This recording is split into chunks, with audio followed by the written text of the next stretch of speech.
So I did a video the other day talking about how I think that Andy's the one that shot Cyrus. The main reason why I said that is because the distance of what they had to run didn't make sense for Rick to shoot him, because that takes too much distance for him, being 60 years old, to get up to two young adults. So the more I started thinking about it, the more I talked about it in my video, people made up a lot of good points, saying how Andy didn't have any gunpowder on his hand, and that, all this different information, which is legitimate because I don't have the correct information if they did test Andy or not. So I still think there's something else going on, because the biggest thing is the time and the distance of how all this happened. It just doesn't make sense. So in order to show you what I mean, I wrote a bunch of notes, and I'm going to show you all this stuff by math.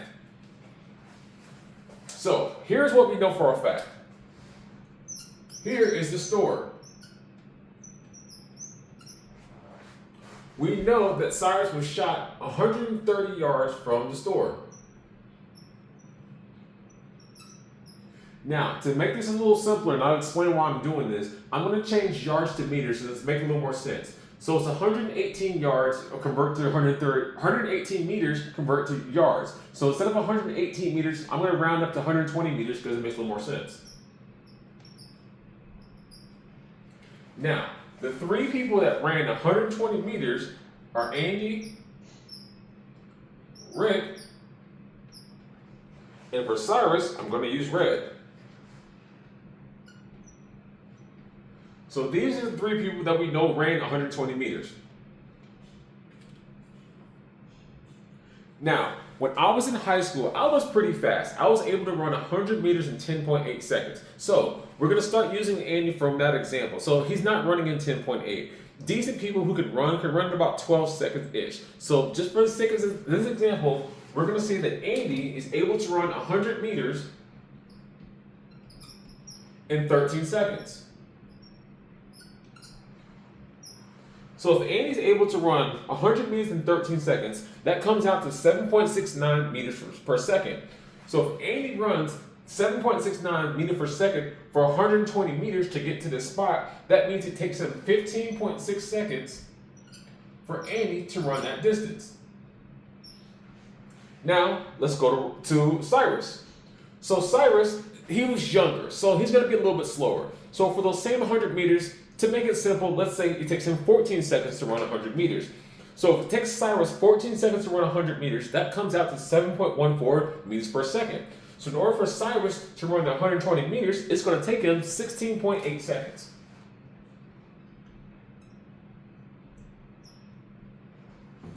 Now, let's go to Rick.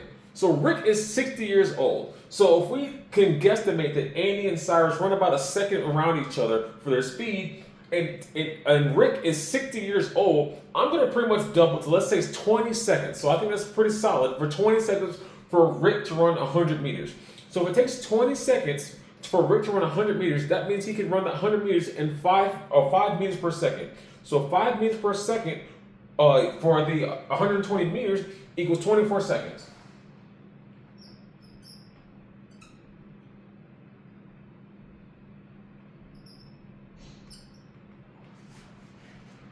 So we know Cyrus took off first, so he had a bit of a lead, but we know that Andy caught him. So between these two distances, we know that even though Andy caught Cyrus, there's about 1.2 seconds difference. So we know that Cyrus tripped. So, okay, Cyrus tripped. So let's say hypothetically we add on, 1.2 seconds or even 2.2 seconds to Cyrus's time because we know that he tripped. So we're going to change this to 19 seconds.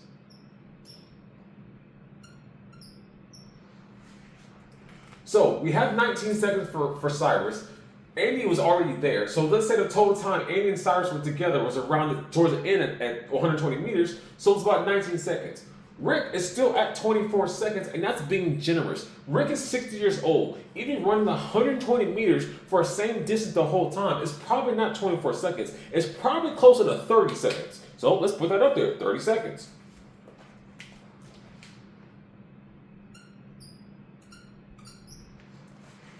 So for a pretty decent generalization, we know that Cyrus was able to get to 120 meters with tripping in about 19 seconds. We know that Andy was able to catch him twice, so with that 19 seconds, we know that they both got to this end distance at 19 seconds. Rick was at 30 seconds. So that means there's 11 seconds that these two were together that Rick wasn't there. So again, with 11 seconds that aren't accounted for, what happened? What I think what happened, which makes more logical sense, even if we go with the idea that Rick shot Cyrus, which again, I don't think happened, but let's say we go with that because of all the information that we have. What I think happened is Andy tripped Cyrus. Because again, my whole thing with all of this is that they were trying to kill him. It wasn't an accident. It wasn't, oh, well, we don't know what happened. They intentionally were trying to kill him. So when Andy caught up to Cyrus, he knew that his dad had a gun. He probably told his dad to shoot him. So when he caught up to him after the 19 seconds, or actually it's probably sooner than that, so it could be about 15 to 16 seconds when he caught him the first time, he probably tripped Cyrus because he said he just fell and he tripped. He didn't say he pushed him. He didn't say he tripped him. He just tripped. They never asked him about him tripping, which again doesn't make a lot of sense. Yes, he ran this whole distance, but towards the end he kept tripping.